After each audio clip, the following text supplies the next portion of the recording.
जय जय राम कृष्ण हरी, जय जय राम कृष्ण हरी, जय जय राम कृष्ण हरी, जय जय राम कृष्ण हरी, जय जय राम कृष्ण हरी।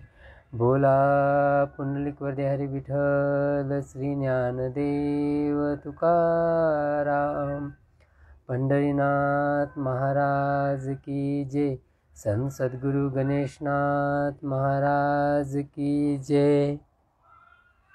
आज इथे संत सद्गुरु गणेशनाथ महाराज यांच्या 115व्या अभंगावर प्रवचन करत आहे। यामध्ये त्यांनी समसद्गुरु भक्ती घडे संत सेवा तरीच होय जीवा उद्धरण याचे स्वरूप सांगितले आहे। बहुत सायासी आलो या जन्मासी, भेटी सद्गुरुशी थोर भाग्य, नरदेहा कारणे बहुत केले पुण्य, होते दर्शन मनोनिया, समसद्गुरु भक्ती घडे संत सेवा तरीच होय जीवा उद्धरण, गणेशनाथ म्हणे ऐसे न करीती, सोहिताची वार्ता बोलो नये। इथे संत सद्गुरु गणेशनाथ महाराज पहिल्या 2 चरणात हा मनुष्य देह कसा प्राप्त होतो ते सांगितले आहे, आणि दुसऱ्या 2 चरणात मनुष्य देह प्राप्त झाल्यानंतर आपलं सोहित साधण्यासाठी आपल्याला काय करणं गरजेचं आहे त्याचे स्वरूप सांगितले आहे। तर बहुत सायासी आलो या जन्मासी, हा जो नरदेह आहे तो असा सहज मिळत नाही, कारण 84 लक्ष योनीचा जो फेरा असतो तो घेऊन हा प्राप्त होतो। आता इथे प्रश्न पडतो की मुखे प्राणी पशु प्राणी त्यांनाही कळतं का, म्हणजे त्यांनाही ही या परमात्मा प्राप्तीची अनुभूती असते का, किंवा तेही परमेश्वराचं चिंतन करतात का? तर उत्तर आहे हो। कारण असं जर नसतं तर ज्ञानेश्वर महाराजांनी ज्यावेळेस त्या रेड्याच्या मस्तकावर हात ठेवला त्यावेळेस त्याच्या मुखातून वेद बोलवले गेले नसते। म्हणजे ज्ञानेश्वर महाराजांनी तिथं आपल्याला सांगायचं आहे की माझा आत्मा तुमचा आत्मा ह्या पशु प्राण्यांचा आत्मा एकच आहे, आणि त्यांच्या अंतःकरणी त्या परमेश्वराचं चिंतन होतं, फक्त आपण बोलून दाखवतो, किंवा आपण जे करत आहे त्या आपण म्हणजे साक्षीत्व सांगू शकतो, परंतु त्यांची भाषा किंवा त्यांचा व्यवहार आपल्याला कळत नसल्यामुळे ते आपणास त्याची अनुभूती होत नाही। परंतु आपल्या पुराणात असे काही दाखले आहेत, भागवतात असे काही दाखले आहेत की जिथे हे पशु प्राण्यांनी ज्यावेळेस हे गजेंद्रासाठी परमेश्वर ज्यावेळेस अवतार धरतो ज्यावेळेस अंतःकरणातून हे प्राणी त्यांच्या संकटात या परमेश्वराची आळवणी करतात किंवा त्याला बोलवतात, त्यावेळेस तो येतो, असे दाखले आपणास तिथे दिसतात। किंवा आणखीन एक खूप मोठा दाखला आहे की गणिका एक वैश्या होती, आणि तिचा जे उद्धार झाला या मनुष्य देहात तो कसा झाला, तर एक ज्यावेळेस तिला कळालं की आपण जे काही करत आहोत, जे आपलं कर्म आहे ते खूप नीच आहे, आणि त्यामुळे तिच्या अंतकरणी कुठंतरी स्वतःच्या आत्मानुभूती झाली की जे आपलं आयुष्य वेस्ट होत आहे या शरीर सुखासाठी, किंवा हे जे काही आपण करत आहोत ते चुकीचं आहे। आणि असं ज्यावेळेस माणसाला कळतं त्यावेळेस हा परमेश्वराचा ओढ लागते, जसे माझ्या सखुबाईला लागली, जसे माझ्या जनाबाईला लागली, कधी एकदा जाऊन कान्होपात्रांना लागली, कधी जाऊन एकदा त्या परमेश्वराची गळाभेट घेते, असं होतं। आणि ज्यावेळेस हे अशी तळमळ अंतकरणी जागृत होते ना, त्यावेळेस मग तिथं परमेश्वर ज्ञान बघत नाही, तुम्ही कुठल्या कुळात जन्मला ते बघत नाही, तुम्ही काय करता ते बघत नाही, सगळ्या पापांचा नाश होतो। वाल्मिकींनी कमी पाप केलं नव्हतं, परंतु हरनामाचं अखंड चिंतन केल्यानंतर सगळ्या पापांचा नाश होतो। तसं या गणिकेच्या बाबतीत घडलं। तिला ज्यावेळेस या साधूंच्या अनुभूती म्हणजे संगत झाली, आणि त्या साधूंच्या संगतीतून तिला रामा जपाचा मंत्र मिळाला, त्यावेळेस तिला काय वाटलं, जसं आज आपण काम करताना हे ते करताना गाणे लावून ठेवतो जेणेकरून कानावर चांगले शब्द पडावेत, किंवा काहीतरी ऐकत ऐकत काम व्हावं, म्हणजे त्याच्यात मन गुंतून इकडं कामाचं करताना आपल्याला त्रास होऊ नये म्हणून आपण गाणे लावून ठेवतो। तसं गणिकेला काय वाटलं की मी माझ्या संसारातले कामे करत असताना माझं लक्ष दुसरीकडे कुठं विचलित होऊ नये म्हणून काहीतरी करणं गरजेचं आहे. अखंड हरिनामाचं चिंतन कानावर पडणं गरजेचं आहे. अखंड हरिनामाचं चिंतन हृदयात होणं गरजेचं आहे. म्हणून तिनं काय केलं, तिच्या जो घरात एक पोपट होता पॅरेट, तर त्याला रामाचा मंत्र शिकवायला चालू केला. राम राम राम राम राम राम. आणि काय भाग्य बघा त्या पोपटाचं. तो प्राणीच होता, तो पक्षीच होता, परंतु तो शिकला गणिकेकडून. आणि ज्यावेळेस अंतकाळ त्या गणिकेचा आला त्यावेळेस भगवान कृष्ण परमात्मा गीतेत म्हणतात की हे अर्जुना, अंतकाळी ज्यावेळेस हा श्वास सुटतो, ज्यावेळेस हा जीव प्राण बाहेर येतो ह्या देहातून, त्या क्षणाला जो माझा अखंड चिंतन करतो तो मोक्ष म्हणजे परमात्म्यात विलीन होतो. आणि तसं झालं.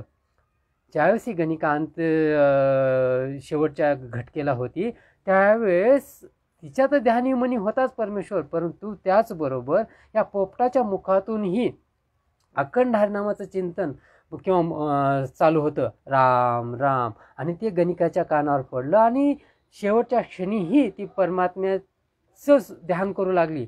आणि अशातून मग तिची ती मुक्ती घडली. कारण आपण आयुष्यभर जरी जप केला आणि शेवटच्या क्षणी आपली कुठेतरी इच्छा राहिली असेल आणि त्या जर आपलं मन गुंतलं असेल तर आपल्याला ती परमात्मा प्राप्ती होत नाही. म्हणून त्या पोपटानं तिचा उद्धार घडून आणला. म्हणजे इथे सांगायचं तात्पर्य काय, तर असे 84 योनीत ज्यावेळेस आपण जगतो त्यावेळेस कुठंतरी साधूची संगती त्या पशुप्राण्याला घडली, तर त्यातून त्या जन्माचा उद्धार होतो आणि मग पुढच्या चांगल्या योनीत त्याचं ही होतं. आणि मग परत असं होत होत होत ह्या मनुष्य देहात, म्हणून म्हणतात गणेशनाथ महाराज की एकाची ते इच्छा बहुत सायासी आलो या जन्मासी. तर असं आम्ही खूप सायास केला आहे या जन्माला येण्यासाठी, भेटी सद्गुरूशी थोर भाग्य. आणि या जन्मात आल्यानंतर आणखीन एक खूप मोठं भाग्य लागतं. कशासाठी, तर खऱ्या सद्गुरूची प्राप्ती होण्यासाठी, खऱ्या सद्गुरूंचा गुरुमंत्र मिळण्यासाठी. ज्यावेळेस असा गुरुमंत्र, गुरुचा हस्त आपल्या शिरावर पडतो त्यावेळेस मग आपला उद्धार व्हायला काही वेळ लागणार नाही. नरदेहाकारणे बहुत पुण्य केले होते दर्शन म्हणून या. आणि पुढे म्हणतात की या नरदेहासाठी खूप पुण्य केलं आहे आम्ही. म्हणजे गणेशनाथ महाराज या पहिल्याच्या 2 चरणात काय ते सांगतात की पूर्वीची 84 योनीचा जो फेरा होता तो केला. आणि दुसऱ्या चरणात म्हणतात की हा नरदेह पर्टिक्युलर, कारण नरदेहामध्ये येऊनच आपण अखंड हरिनामाचं चिंतन करू शकतो, परमेश्वराची ध्यानधारणा करू शकतो, किंवा हे जे 4 योग सांगितले त्यातला कुठलाही योगाचा अंगीकार करून ह्या परमेश्वरचं खरं स्वरूप पाहू शकतो. नरदेहाकारांनी बहुत पुण्य केले होते दर्शन म्हणून या. आणि आम्ही खूप साधू पुरुषाकडून, संत महात्म्याकडून ऐकलं आहे की याच्यातून परमेश्वराचं खरं स्वरूपाचं दर्शन आपणास होतं, चतुर्भुज स्वरूपाचं दर्शन होतं. मग तिथं निराकार आकार सगळं काही तिथं मावळतं. फक्त मग आपल्या अखंड चिंतनी तो हरिनाम राहतं. मग हे असं केव्हा ह्या नरदेहात होतं, मग हे असं ऐकल्यामुळं त्यासाठी खूप पुण्य केलं आहे, त्यामुळे हा नरदेह लाभला आहे. आता मग हा वेस्ट जाऊ नये म्हणून पुढच्या चरणात म्हणतात की समसद्गुरु भक्ती घडे संत सेवा तरीच होया जीवा उद्धारण. आता मग आम्हाला करायचं काय आहे, नरदेह तर मिळाला, जे पूर्वजन्मीचं भाग्य होतं, पुण्य होतं, त्यातून आपला नरदेह मिळाला. आता मग काय करायचं आहे, तर समसद्गुरु भक्ती, तर समान भाव आपल्या अंतकरणी कोण्याही जीवाचा न घडो मत्सर अशी भावना जागृत करायची आहे. कुणालाही तुच्छ लेखाच नाही, खरा तो एकची धर्म जगाला प्रेम अर्पावे कोणी नाही नातिपत्य. म्हणजे कुणालाही कमी समजायचं नाही. तर प्रत्येक हे परमेश्वराचे लेकरं आहेत असं समजून, प्रत्येकजण आपले सखे सोयरे आहेत असं समजून, प्रत्येकाच्या ठाई तो आत्मा वसत आहे असं समजून, समभाव, कुठलाही जातीभेद नाही, कुठलाही नाही. म्हणून माझी वारकरी संप्रदायात एकमेकाच्या चरणाला लागण्याची ही खूप खूप श्रेष्ठ प्रथा आहे. कारण तिथं अहंभाव विसरून जातो. एकमेकाच्या चरणावर पडल्यानंतर गर्व राहत नाही, अहंकार राहत नाही. मग तुम्ही कीर्तनकार आहात का, टाळकरी आहात का, मृदंगाचार्य आहात का, हे आहात का, ते आहात, ते सगळं काही तिथं मावळून जातं. तिथं प्रत्येक जण एकमेकाच्या चरणावर नतमस्तक होतो आणि आपला अहंभाव विसरून जातो.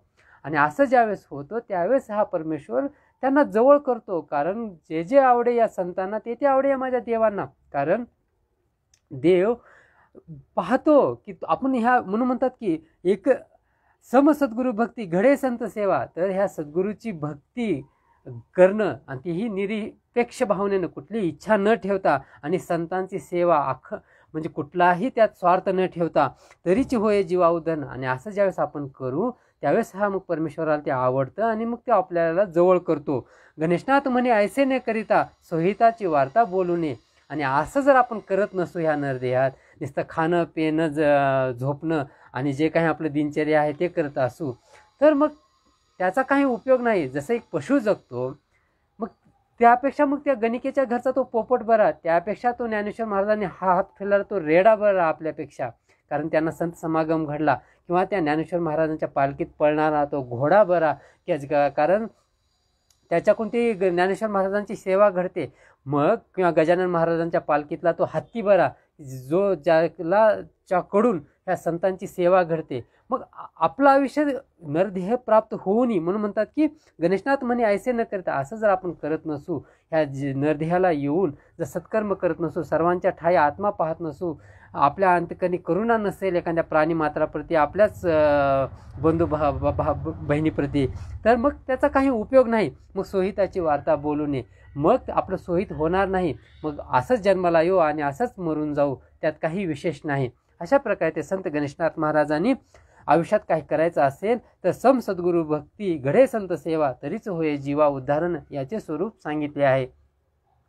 गणेशनाथ गणेशनाथ गणेशनाथ गणेशनाथ गणेशनाथ गणेशनाथ गणेशनाथ गणेशनाथ. बोला पुंडलिक वरदे हरी विठ्ठल श्री ज्ञानदेव तुकाराम. पंढरीनाथ महाराज की जय. संत सद्गुरु गणेशनाथ महाराज की जय.